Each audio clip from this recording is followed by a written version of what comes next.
kagwa min ako. Pero single parents ako na mas grabe pa sa may mga agong na dakol na ako. Iyan po ang karanasan ko.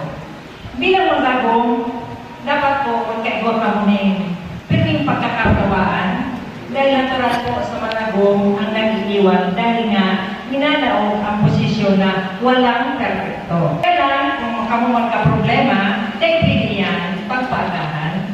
Honest ka, dahil pwede magtupit. Yung bang yung ano ang nasa puso mo, yung ito ang ibuhon mo. Kasi ang pagsasabi ng